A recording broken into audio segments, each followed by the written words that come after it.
Friends, welcome back to Harshini channel. அனைவரும் நலமாகவும் ஆரோக்கியமாகவும் சந்தோஷமாகவும் இருப்பீங்க. காலையிலேங்க இன்றைக்கி ஒரு 5 மணிக்கெல்லாம் எழுந்து இதுதான் எங்கள் வீட்டு வாசல் என்ட்ரன்ஸு. உங்களுக்கு நாளைக்கு அநேகமாக உங்களுக்கு ஹோம் டூர் போடுவேங்க கண்டிப்பாக. நான் இதுதான் என்ட்ரன்ஸ், எங்கள் வீட்டு வாசல் என்ட்ரன்ஸு. இதில் பார்த்திங்கன்னா இந்த சைடில் ஒரு பாட்டி இருக்காங்க, இப்போ தான் கொடுத்தனம் வர போகிறாங்க. வயசானவங்க ஒருத்தவங்க. ஒரு சின்ன ரூம் இருக்குது, மாடியில் 2, அந்த மேல் மாடியில் 2, மொத்தம் 4-5 கொடுத்தனம் இருக்கும். இதில் கீழே உள்ளது கீழ் வீடு, எங்கள் வீடு. இது நாளைக்கு உங்களுக்கு நான் ஹோம் டூர் போட்டு காமிக்கிறேன் ஃபுல்லாக. இது கொஞ்சம் சாமான்லாம் எடுத்து ஓரளவு ஓகேவாக இருக்குது. அதனால் உங்களுக்கு ஹோம் டூர் நாளைக்கு போட்டுடலாம் அப்படின்னு ஒரு ஐடியாவில் இருக்கேன் நான். அடுத்தது பார்த்திங்க அப்படின்னா காலையில் வாக்கிங்க. நாங்கள் ஒரு 6 மணிக்குள்ளே வாக்கிங் கிளம்பிடுவோம்னு வச்சுக்கோங்களேன். 6 to 6:30 எங்கள் டைமு. இதில் நடந்தோம்னா இந்த ரவுண்டு. ஆனாலும் அந்த வீட்டிலங்க சின்ன வீடு, அதனால் மாடி வீடு, உங்கள் எல்லாருக்கும் தெரியும். அங்கே உள்ள மயில், இங்கேயும் மயில் வருது, இருந்தாலும் ரொம்ப கிட்டக்க இல்லைங்க. இந்த பார்க்கில் உள்ள மயில், அப்புறம் அந்த பார்க்கு, இது எல்லாமே நான் மிஸ் பண்ணுறேங்க. அந்த கிச்சனில் பார்த்திங்க அப்படின்னா எத்தனை விளாக் நம்ம போட்டிருக்கோம் அந்த கிச்சனில், அதையும் நான் மிஸ் பண்ணுறேன். இருந்தாலும் இந்த வீடு கொஞ்சம் நல்லா பெருசாக சௌரியமாக தான் இருக்கும். நாளைக்கு நீங்களும் பார்ப்பீங்க, பாருங்கள். இங்கே அப்படியே வாக்கிங் பண்ணோம்னா இங்கே பக்கத்தில் செல்வ விநாயகர் கோவில் இருக்குது. இதை தரிசனம் பண்ணிவிட்டு அப்படியே ஒரு ரவுண்டு வருவோங்க. நாங்கள் ஒரு ரவுண்டு வாக்கிங் முடிச்சுட்டு கரெக்டாக 6:30க்கு வந்தோடனே எங்கள் ஹஸ்பண்டுக்கு இந்த ஓட்ஸ் கஞ்சி. ஏன்னா அவர் பார்த்திங்கன்னா சீக்கிரம் எழுந்துருவார். எனக்கும் நான் எழுந்திருக்கிறதுக்கு ஒரு 1/2 மணி நேரம் முன்னாடி அவர் எழுந்து உட்காந்துருப்பார். உட்காந்து சுப்ரபாதம் அது இதெல்லாம் போட்டு விளக்கேற்றிட்டு அதை கேட்டுன்னு உட்காந்துருப்பார் அவர். நான் எழுந்து வாசல் தெளிச்சுட்டு அவர் காஃபி போட்டு கொடுப்பேன். அதனால் சரி அப்படின்னுட்டு இந்த காலையில் கோவில் கிளம்பிடுவார் 7:30 மணிக்கெல்லாம்.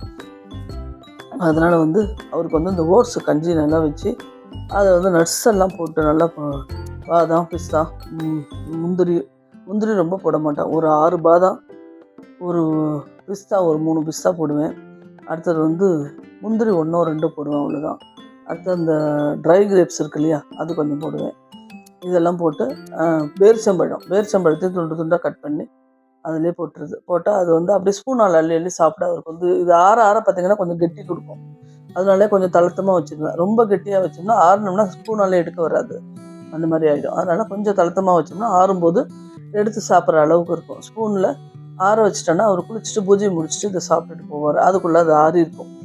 அதனால் இந்த நட்ஸு காலையில் கொடுப்பாங்க. இது முடிச்சுட்டு சரி இன்றைக்கி நம்ம இந்த வீடியோ முடிச்சுட்டு ஹோம் டூருக்கு ஏதாவது ரெடி பண்ணுவோம் அப்படின்னு நினச்சிட்டே இருந்த உடனே பார்த்திங்கன்னா அவளோட கிருத்திகா கிட்டேருந்து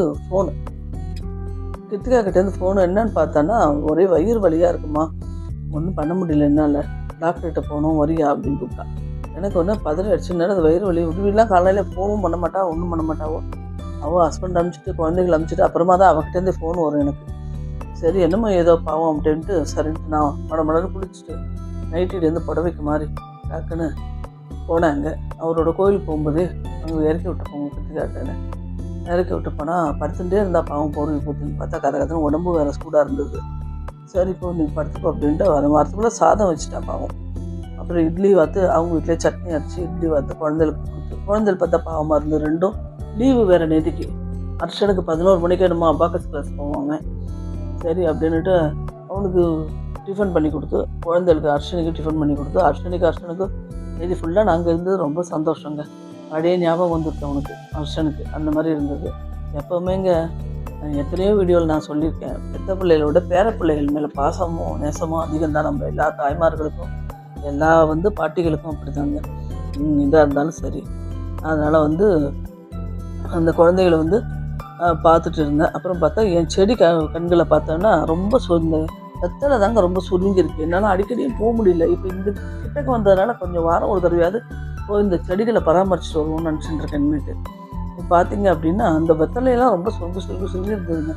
அத்தனைக்கும் பார்த்தோன்னா அந்த இதெல்லாம் போடுறா, கம்ஃபர்ட் அதுக்கு போடுறாது, உரம் ஏதோ போடுறா அதுக்கு. அடுத்தது பார்த்தா இது இருக்குது பார்த்திங்களா, அரிசி கலந்த ஜலம், அது வச்சுருந்து அதையும் விடுவோம். அதையும் செடிகளுக்கெல்லாம் விட்டோம்னா நல்லா பூ பூக்கொன்று. மல்லி, முல்லை, ரோஸு இதெல்லாம் பிரச்சனை தான் தழைச்சிருக்கு.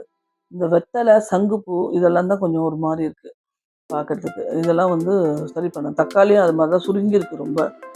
துளசி அப்படியே படுத்து சுத்தமாக அந்த மாதிரி இருக்குது. ஆள் கொண்டு மரத்தை வெட்டி ஈபிக்காரங்க மரம் பெருசாக இருக்குன்ட்டு வேப்ப மரத்தை வெட்டி அந்த கிளையை எங்கள் வீட்டு மாமரத்து மேலே போட்டு போயிட்டாங்க.